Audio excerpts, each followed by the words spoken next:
네, 여러분 요즘 우리는 무엇이든지 쉽게 삭제하는 시대를 살아가는 것 같습니다.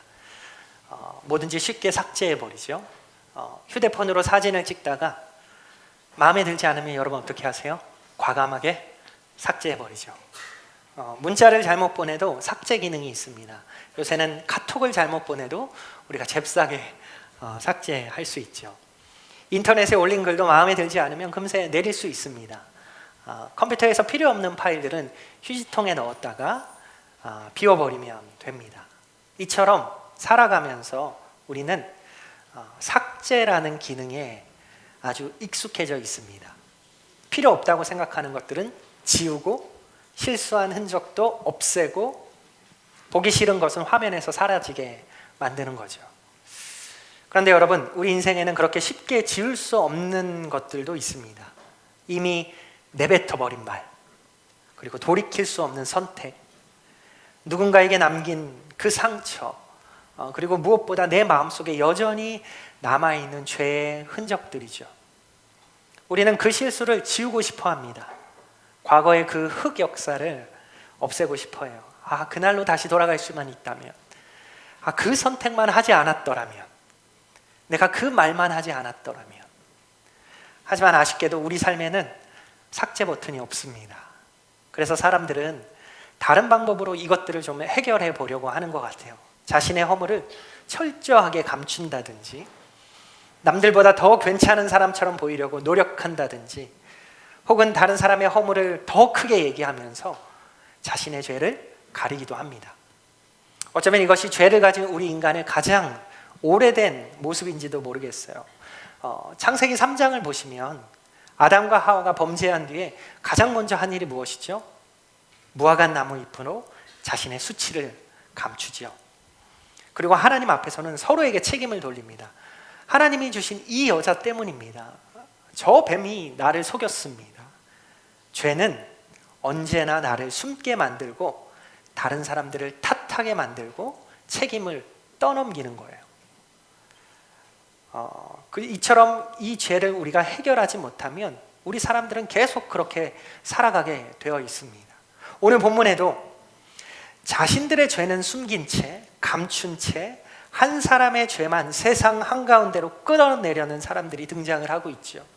우리가 너무도 잘 아는 이야기입니다. 가늠하다 현장에서 붙잡힌 한 여인의 이야기. 이 여인은 서기관들과 바리새인들의 손에 이끌려서 예수님 앞으로 끌려옵니다. 그런데 이 이야기를 우리가 이 요한복음의 전체적인 흐름 속에서 들여다보면 우리가 흔히 생각하는 것보다 훨씬 더 적대적이고 긴장감이 흐르는 사건인 것을 우리가 보게 되죠. 우리가 요한복음을 계속 살펴보면서 요한복음 5장에서 예수님을 향한 유대 지도자들의 적대감은 이미 커지고 있었고, 38년 된 병자를 고치신 뒤에는 예수님을 죽이려고 하는 사람들이 등장을 해요. 오병이어 기적 이후에는 오히려 많은 사람들이 예수님을 떠나버렸어요. 그리고 7장에서는 초막절 기간 동안 예수님께서 성전에서 공개적으로 말씀을 전하실 때 이 지도자들은 더욱 이 예수를 잡기 위한 기회를 호시탐탐 노리고 있습니다.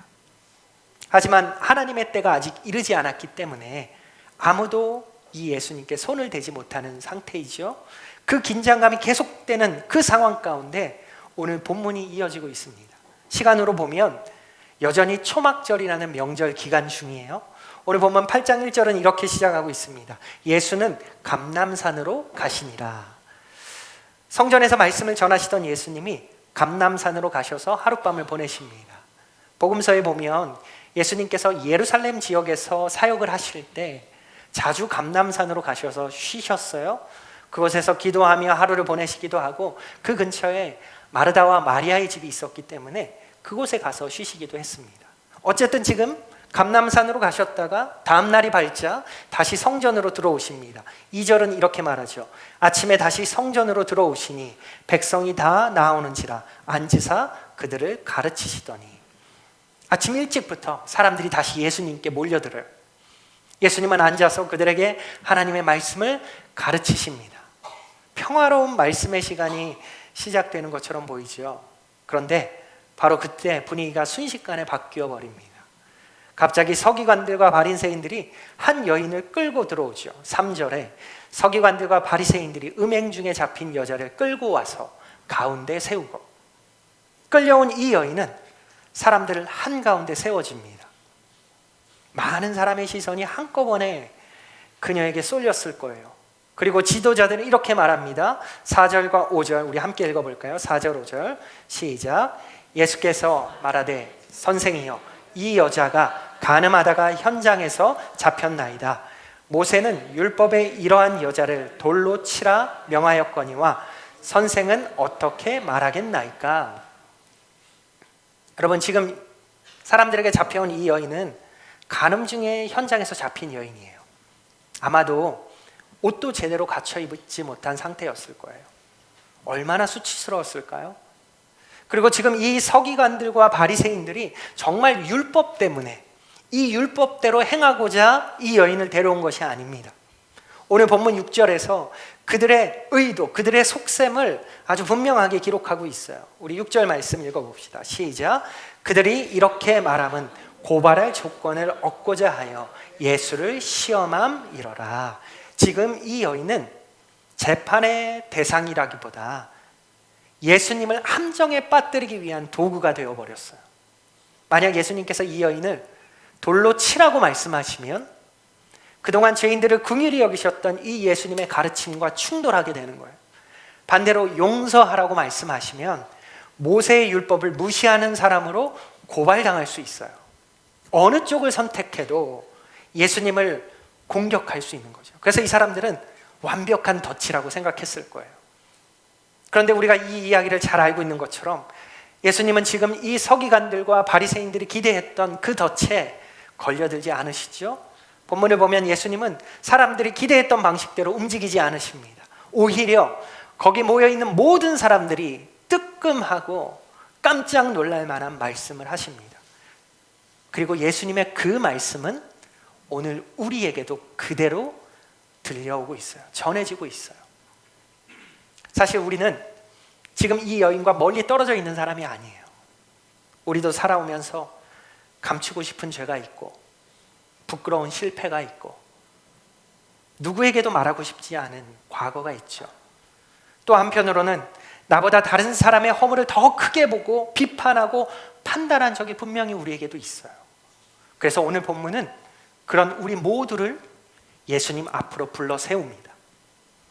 그리고 죄를 어떻게 바라보아야 하는지, 용서가 무엇인지, 용서를 받은 사람은 어떤 삶을 살아가야 하는지를 차근차근 보여주십니다.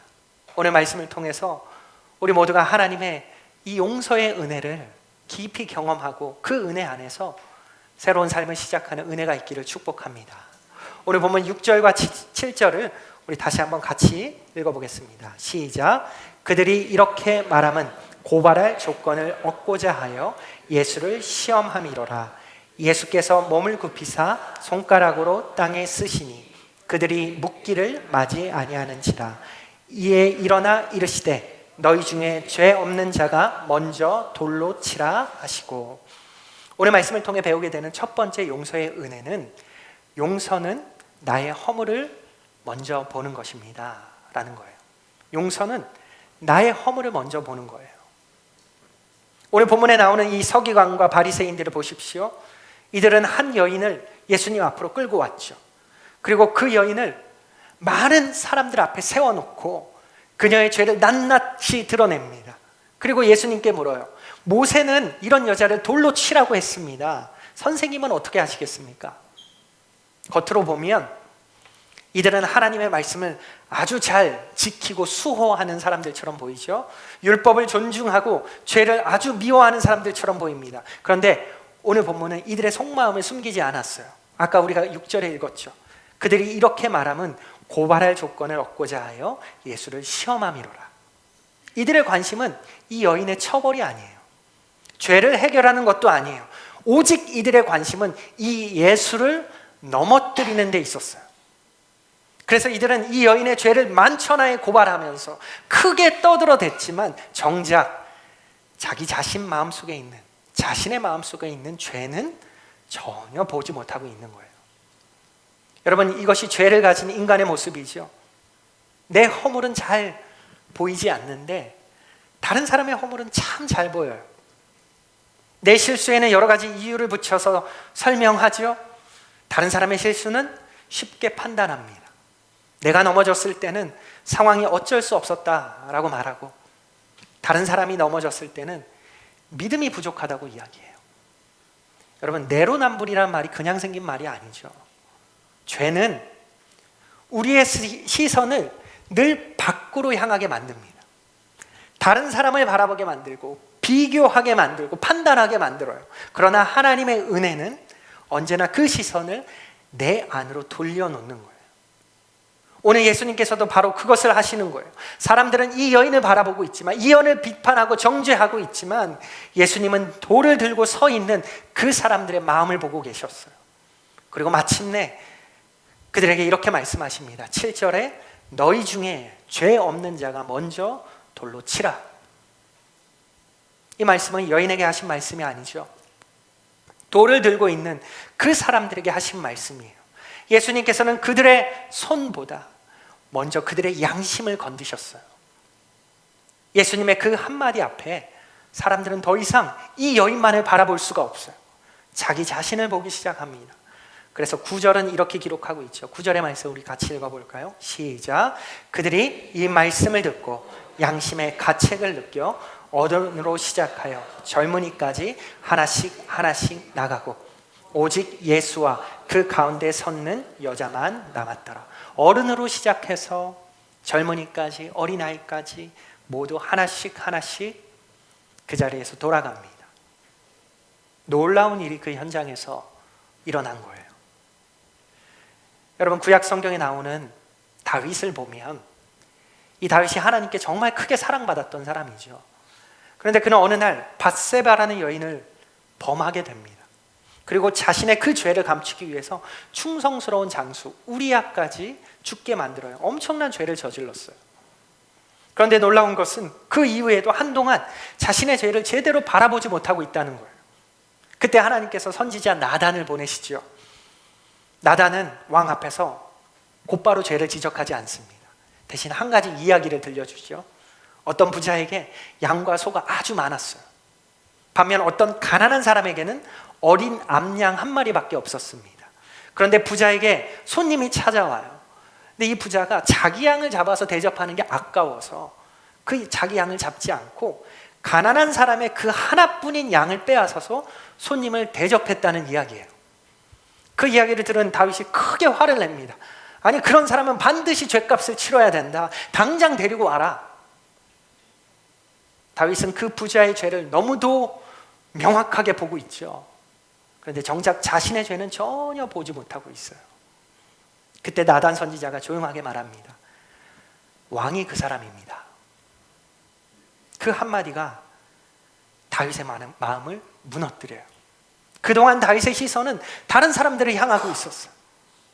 이야기 속 부자의 죄는 또렷하게 보았지만 자기 안에 있는 죄는 전혀 보지 못하고 있었어요. 그러나 하나님의 말씀이 그의 마음을 비추는 순간 시선은 밖에서 안으로 향하기 시작해요. 그리고 그때 비로소 다윗은 자신의 죄를 인정하면서 하나님 앞에 무릎을 꿇죠. 그리고 이렇게 고백을 해요. 사무엘하 12장 13절에 보면 내가 여호와께 죄를 범하였노라. 여러분, 하나님께서 우리를 부끄럽게 만들기 위해 우리의 죄를 드러내시는 게 아니에요. 하나님께서 우리의 죄를 보게 하시고 우리의 죄를 직면하게 하시는 이유는 언제나 회복이라는 목적이 있습니다. 여러분, 우리가 병원에 가면 엑스레이를 찍거나 CT 촬영을 하죠. 그 이유도 다 여기에 있는 거예요. 환자를 창피하게 만들려고 몸속에 그런 것들을 들여다보는 것들이 아닙니다. 혹시 금이 간 곳이 없는지, 염증이 퍼지고 있는 곳은 없는지 정확하게 확인해야 제대로 치료할 수 있기 때문이에요. 만약에 의사가 겉으로는 괜찮아 보이니까 검사하지 맙시다 라고 말한다면 어떻겠어요? 당장은 검사하지 않으니까 마음이 편할 수 있겠죠. 그러나 병은 점점 깊어지는 거예요. 보이지 않는 곳에서 더 크게 번질 수 있어요. 죄도 마찬가지입니다. 내 안에 있는 죄를 끝까지 외면하면 회복은 시작될 수 없어요. 하나님께서는 말씀이라는 거울로 우리의 마음을 비추시고 성령께서는 우리의 양심을 깨우십니다. 그 이유는 우리를 몰아붙이기 위해서가 아니라 우리를 치료하시고 회복하시기 위한 거예요. 그래서 은혜를 깊이 경험한 사람들에게는 공통된 모습이 있어요. 다른 사람의 허물을 말하고 그것을 말하는 시간보다 시간이 점점 줄어드는 거예요. 대신 하나님 앞에서 자신의 부족함을 더 많이 보게 되는 거죠. 내가 얼마나 큰 죄를 용서받은 사람인지를 너무나 알게 되기 때문이에요. 반대로 은혜에서 멀어질수록 다른 사람의 잘못은 더 크게 보이죠. 그래서 그 사람을 정죄하고 판단하는 말을 많이 하게 되고 자신의 죄를 돌아보는 시간은 점점 줄어듭니다. 본문에 서기관과 바리새인들이 바로 그런 모습이에요. 예수님은 여인을 살리시기 전에 먼저 정죄하는 이 사람들의 마음을 다루셨어요. 여러분, 지금 혹시 누구를 생각하면 이 말씀, 오늘의 말씀을 듣고 계세요? 혹시 내 곁에 있는 사람들이 그 사람의 허물을 먼저 우리가 떠올리고 있지는 않습니까? 아, 가족의 잘못, 배우자의 잘못, 내 남편이 이 말씀 들어야 되는데, 내 아내가 이 말씀 들어야 되는데, 자녀의 모습, 직장 동료의 실수, 또 교회 안에서 나를 힘들게 했던 사람들, 혹시 이런 것들을 생각하고 있지는 않습니까? 그러나 오늘 예수님께서는 우리에게도 같은 말씀을 들려주고 계세요. 너희 중에 죄 없는 자가 먼저 돌로 치라. 이 말씀은 우리 손에 들린 돌을 내려놓게 하십니다. 그리고 하나님 앞에 서 있는 나 자신을 바라볼 수 있도록 하십니다. 그 자리가 결코 편안한 자리가 아닐 수 있어요. 그러나 바로 그 자리에서 하나님의 은혜가 시작되는 거예요. 그 용서의 은혜를 경험하는 정말 여러분이 될 수 있기를 축복합니다. 오늘 본문 10절과 11절을 우리 함께 다시 한번 읽어보겠습니다. 10절과 11절 시작. 예수께서 일어나사 여자 외에 아무도 없는 것을 보시고 이르시되 여자여 너를 고발하던 그들이 어디 있느냐? 너를 정죄한 자가 없느냐? 대답하되 주여 없나이다. 예수께서 이르시되 나도 너를 정죄하지 아니하노니 가서 다시는 죄를 범하지 말라 하시니라. 이 말씀을 통해서 배우게 되는 두 번째 용서의 은혜는 용서는 죄에서 떠날 자유를 주는 것입니다. 용서는 죄에서 떠날 자유를 우리에게 허락하는 거예요. 주는 거예요. 조금 전까지 이 여인은 많은 사람들 한가운데 서 있었어요. 곧 생명을 잃게 될지도 모르는 그 절망의 한복판에 서 있었습니다. 그런데 예수님의 그 말씀 한마디가 모든 것을 바꾸어 놓았죠. 그리고 이제 그 자리에 남은 사람은 예수님과 그 여인뿐이에요. 그때 예수님께서 이 여인에게 말씀하시죠. 여자여 너를 고발하던 그들이 어디 있느냐? 너를 정죄한 자가 없느냐? 여인이 짧게 대답합니다. 주여 없나이다. 그리고 예수님께서 말씀하시죠. 나도 너를 정죄하지 아니하노니. 여러분, 이 말씀을 볼 때마다 우리는 예수님의 놀라운 사랑을 보게 돼요. 죄인을 향한 그 긍휼이 얼마나 큰지를 다시 한번 느끼게 됩니다. 죽어 마땅했던 사람이 생명을 얻게 되었어요. 돌에 맞아 죽을 운명이었던 사람이 다시 살아났어요. 그런데 본문이 여기서 끝나지 않죠. 예수님은 이어서 한 말씀을 더 하십니다. 가서 다시는 죄를 범하지 말라. 예수님은 여인을 정죄하지 않으셨어요. 그렇다고 여인의 죄를 절대로 가볍게 여기신 것이 아닙니다. 그 죄를 그대로 품고 살아가도 괜찮다고 말씀하시는 것도 절대로 아닙니다. 예수님은 여인을 살려내신 후에 새로운 길을 보여주고 계세요. 가서 다시는 죄를 범하지 말라. 여러분, 이것이 우리 하나님의 용서예요. 우리가 때때로 용서를 오해할 때가 있어요. 하나님은 사랑이 많으시니까 괜찮겠지. 회개하면 또 용서해 주시겠지. 이런 마음으로 죄를 가볍게 여기는 거예요. 하지만 성경이 말하는 용서는 사람들을 죄 가운데 머물게 하는 용서가 절대로 아닙니다. 하나님, 예수님께서는 분명히 죄인을 사랑하셨어요. 그래서 죄인이 계속 그 죄에 붙잡혀 살아가는 모습을 그대로 두지 않으십니다. 이 여인을 살려주신 이유도 여기에 있어요. 이제는 그 죄에서 걸어 나와서 죄로부터 자유함을 얻어서 살아가라는 거예요. 왜냐하면 죄는 언제나 사람을 묶어두기 때문이에요. 구속하기 때문이에요. 사람들은 죄 짓는 것을 자유라고 생각할 때가 있어요. 내 마음대로 사는 것이 자유지, 이게 자유지, 하고 싶은 대로 살아가는 것이 자유처럼 보여집니다. 하지만 죄는 여러분 결코 사람을 자유롭게 하지 못해요. 처음에는 내가 죄를 선택했던 것처럼 보이죠. 그런데 시간이 지나면 그 죄가 사람을 붙잡고 사람들을 구속하기 시작합니다. 거짓말도 그래요. 한번 감추기 위해 또 다른 거짓말을 하기 시작을 해요. 분노도 그렇습니다. 화를 내면 속이 시원할 것 같지만 결국 그 분노가 내 마음을 지배하기 시작하는 거예요. 탐욕도 마찬가지죠. 조금만 더 가지면 만족할 것 같지만 우리의 욕심은 끝이 없어요. 음란도 마찬가지예요. 잠깐의 즐거움을 약속하지만 결국 사람의 영혼과 가정을 무너뜨립니다. 죄는 사람에게 자유를 주는 것처럼 다가오지만 결국에는 사슬이 되어서 사람을 묶어놔요. 실제로 중독을 경험한 사람들의 이야기를 들어보면 비슷한 고백들을 합니다. 처음에는 내가 원해서 시작을 했다고 말해요. 내가 언제든지 멈출 수 있다고 생각해요. 그런데 어느 순간부터 말이 달라지죠. 그만두고 싶은데 도저히 그만둘 수가 없습니다. 이제는 내가 붙잡고 있는 것이 아니라 그것이 나를 붙잡고 있다는 거예요. 여러분, 죄도 다르지 않습니다. 그래서 예수님은 우리를 죄 가운데 그대로 두지 않으세요. 우리에게 손을 내미시고 그 자리에서 일어나라고 말씀하십니다. 이제 그 죄를 떠나서 걸어가라. 내가 너를 붙들어 주겠다. 내가 새로운 길을 열어주겠다. 여러분, 예수님의 용서는 바로 그 자유를 우리에게 선물하십니다. 그래서 그 자유는 내 마음대로 살아가는 자유가 아니에요. 죄가 더 이상 나를 끌고 다니지 못하는 자유입니다. 죄의 지배에서 벗어나는 자유예요. 하나님의 뜻을 따라 살아갈 수 있는 자유입니다. 오늘 이 여인이 바로 그 자유를 처음 경험한 사람입니다. 사람들은 그녀를 죄인으로만 보았어요. 율법은 그녀의 죄를 낱낱하게 드러내고 있어요. 그러나 예수님은 그녀를 죄 안에 묶어두지 않으십니다. 용서하시고 다시 걸어갈 길을 열어주세요. 죄에서 떠날 자유를 주시는 것입니다. 여러분, 우리도 살아가면서 반복해서 넘어지는 죄가 있죠. 그 잘못들이 있죠. 끊고 싶지만 쉽게 끊어지지 않는 죄악된 습관들도 있습니다. 아무에게도 말하지 못한 채 마음 깊은 곳에 숨겨놓는 연약함도 있을 거예요. 그럴 때마다 사탄은 우리에게 속삭여요. 야, 너는 절대로 변하지 못해. 안 돼, 너는.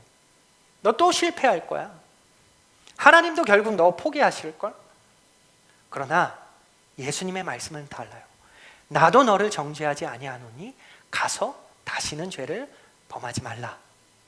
이 말씀은 여인을 향한 명령이면서 동시에 여러분 은혜의 초청입니다. 혼자의 힘으로 죄를 이겨보라는 말씀이 아니에요. 예수님의 은혜 안에서 죄로부터 자유함을 얻어 살아가라는 우리 예수님의 초청입니다. 주님께서 우리를 붙드시고 성령께서 우리 안에 역사하시기에 우리는 이전과 다른 삶을 살아갈 수 있는 것입니다. 여러분, 이처럼 용서는 우리의 과거를 덮어주는 데 끝나지 않아요.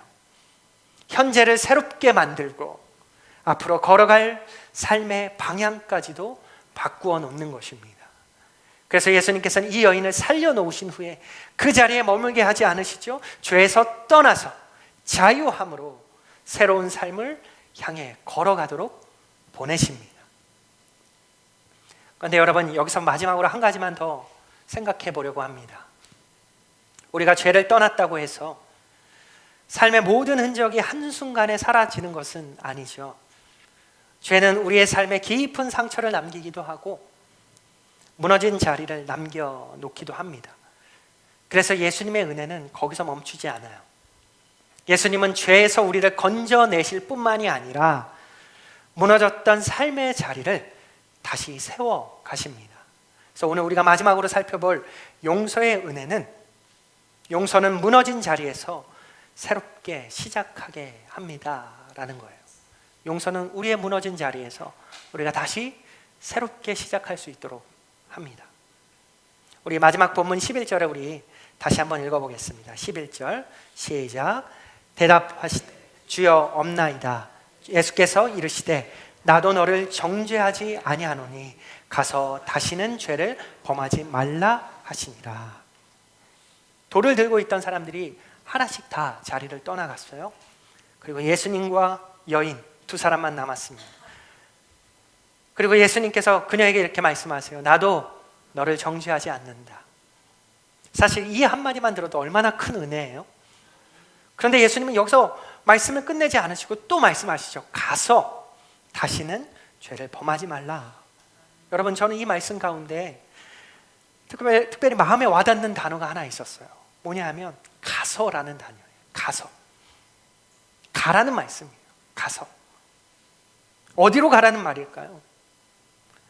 제가 이 여인이었다면 저는 나를 모르는 곳으로 가서 그곳으로 떠나서 살고 싶었을 것 같아요.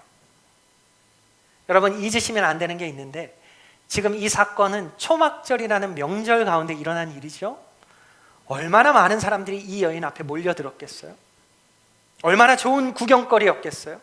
이들이 양심의 가책을 느껴서 다들 돌아가기는 했지만 돌아가는 곳곳마다 다 이 얘기였을 거예요. 야, 오늘 아침에 어떤 일이 있었는지 알아? 그 여자 있잖아. 저 집에 사는 그 여자. 바람피다 걸려서 잡혔잖아. 다들 돌로 쳐서 죽이려고 했는데 그 예수님의 그 한마디 때문에 그렇게 하지 못했어. 이런 이야기가 순식간에 다 퍼져갔을 거예요. 그런데 지금 예수님께서 이 여인에게 가라라고 하셨어요. 어디로 가란 말이에요? 이 여인이 지금 제일 돌아가기 싫은 데가 어딜까요? 남편이 기다리고 있는 곳, 가족이 기다리고 있는 곳, 자녀가 기다리고 있는 그런 집이 아닐까요? 예수님께서 가라고 하셨을 때 이제 너 요령껏 잘 숨어서 마치 007처럼 그렇게 살아봐, 잘 살아봐, 이런 뜻이 아니에요. 예수님께서 가라고 하시는 곳이 어디일까? 그녀가 무너졌던, 죄악으로 무너졌던 그 삶의 자리, 그 자리로 돌아가라 라고 말씀하고 있는 거예요.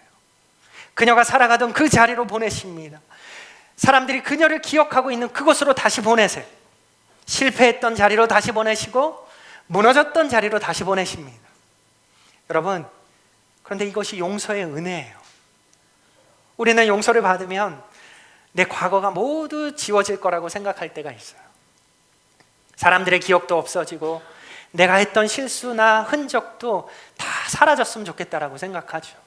그러나 하나님께서 우리를 회복시키시는 방법은 조금 다릅니다. 하나님께서는 우리의 과거를 없애시는 분이 아니라 그 과거를 넘어서 새로운 삶을 살아가게 하시는 분이세요.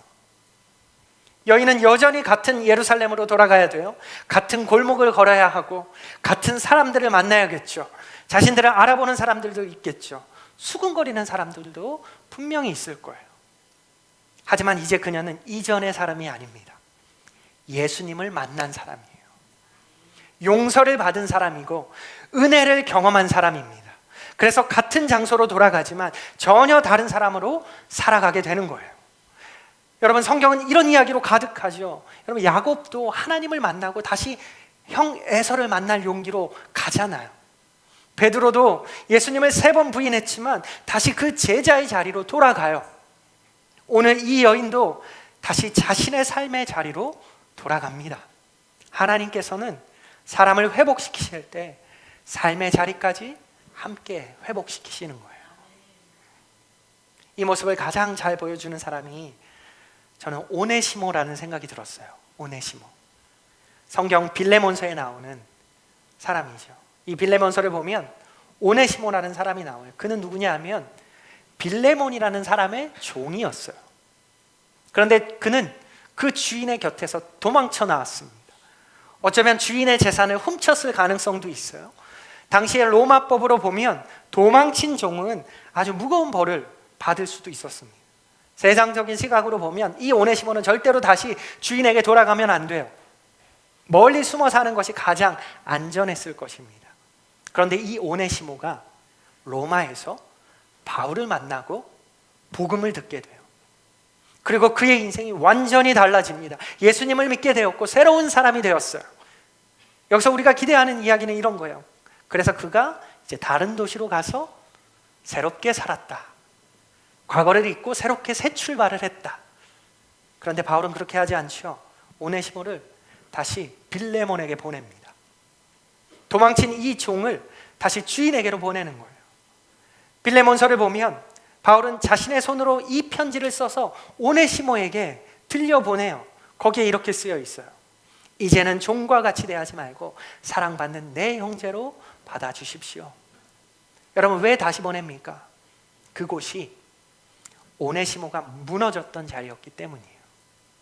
복음은 사람을 그냥 도망자로 두지 않습니다. 복음은 사람을 다시 세웁니다. 오네시모는 도망친 종으로 돌아간 것이 아니에요. 용서받은 형제로 돌아갔습니다. 환경은 그대로였지만 그 사람은 달라졌습니다.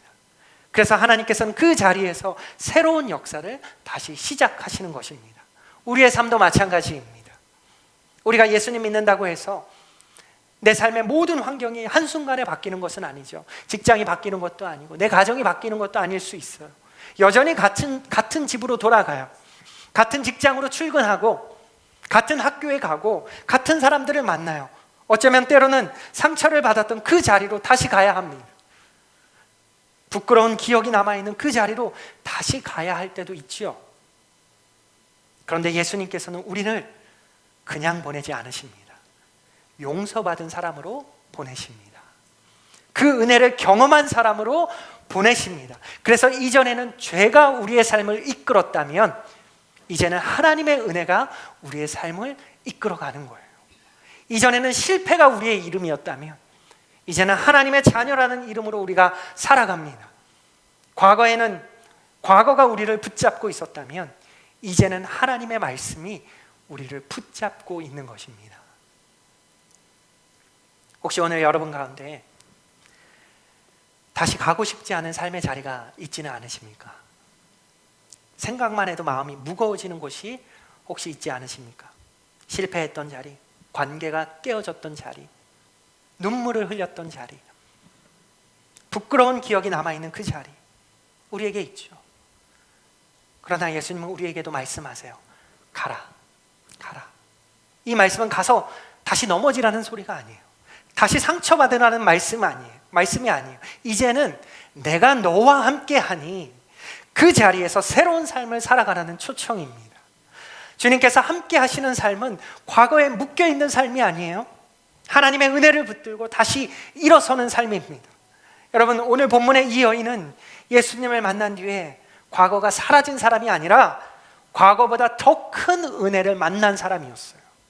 그래서 과거가 그의 인생을 결정하지 못하게 되었습니다. 용서는 우리를 그 자리에 주저앉게 만들지 않습니다.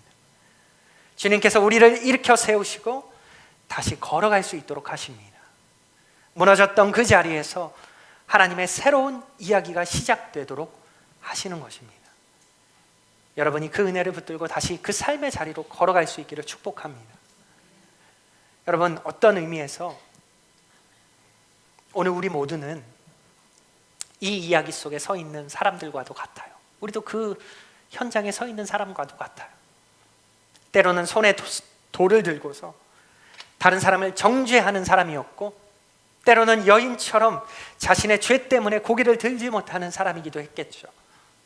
어쩌면 우리는 이 두 모습을 모두 가지고 살아왔는지도 모릅니다. 그럼 우리에게 예수님은 오늘도 찾아오세요. 그리고 우리를 향해 정죄의 돌을 던지지 않으십니다. 예수님께서 우리의 죄를 가볍게 여기신 게 절대로 아니에요. 우리의 죄가 얼마나 무거운지 누구보다 잘 아시는 분이 예수 그리스도예요. 그래서 결국 그 죄를 우리가 감당할 수 없으니 그가 대신해서 예수님 자신이 십자가를 향해서 걸어가신 거예요. 오늘 사람들이 내려놓은 그 돌은 결국 예수님께서 대신 맞으실 심판을 보여주는 것과도 같습니다. 우리가 받아야 할 그 정죄를 예수님께서 대신 감당해 주셨기 때문에 오늘 우리는 용서를 받을 수 있게 된 것입니다. 그래서 그 용서는 여러분 절대로 값싼 은혜가 아닙니다. 십자가의 값을 치르고 우리에게 주어진 놀라운 은혜인 것입니다. 여러분, 그 은혜는 이제 우리의 시선을 바꿔서 남의 허물이 아니라 내 죄를 먼저 보게 합니다. 그리고 죄를 여전히 붙잡고 살아가는 사람이 아니라 죄를 떠나 하나님을 향해 걸어가는 자유한 사람으로 변화시키고 무너졌던 삶의 자리에서도 다시 일어설 수 있는 새로운 소망을 주십니다. 여러분, 혹시 지금도 마음속에 지워지지 않는 과거를 붙들고 살아가고 계신 분이 계십니까? 사람들은 우리의 과거를 기억할 수 있어요. 우리의 과거를 기억하고 우리의 실패를 기억하고 우리의 실수를 떠들어댈 수도 있어요. 그러나 예수님은 우리를 과거에 묶어두지 않으십니다. 예수님은 용서하시고 일으키시고 다시 걸어가게 하십니다. 그래서 오늘 예배를 마치고 돌아가는 우리의 발걸음은 그냥 평범한 발걸음이 아니에요. 가라라고 말씀하시는 그 예수님의 음성을 따라서 여러분의 가정으로, 여러분의 직장으로, 학교로, 각자의 삶의 자리로 다시 돌아가는 그러한 발걸음입니다. 예전과 똑같은 장소일 수 있죠. 예전과 같은 사람들을 다시 만나고 그 장소를 다시 돌아갈 수 있어요. 하지만 우리는 더 이상 예전의 사람이 아닙니다. 용서를 받은 사람으로 살아가는 것입니다. 우리를 정죄하지 않으시고 새로운 삶으로 보내시는 그 주님의 음성을 여러분 마음에 새길 수 있기를 바랍니다. 나도 너를 정죄하지 아니하노니 가서 다시는 죄를 범하지 말라. 이 말씀을 따라 용서의 은혜를 받은 사람답게 살아가는 저와 여러분 될 수 있기를 주님의 이름으로 축복하고 소망합니다. 우리 시간 잠시 결단하며 기도하겠습니다. 오늘 하나님께서 우리에게 용서의 은혜를 보여주셨어요. 이 시간 하나님 앞에서 나의 마음을 돌아보면서 여러분 기도하실 때 여러분 내 손에 들려있던 정죄의 돌을 내려놓게 해달라고 기도합시다. 그리고 내 안에 감추어진 죄를 정직하게 볼 수 있는 마음을 주여 허락하여 주셔서 주님이 다시 보내시는 그 삶의 자리에서 그 말씀에 순종하며 새로운 삶을 살게 해달라고 여러분 이 시간 우리 함께 기도하며 나아갑시다. 용서의 은혜를 기억하면서 이 시간 기도하도록 하겠습니다. 기도하겠습니다.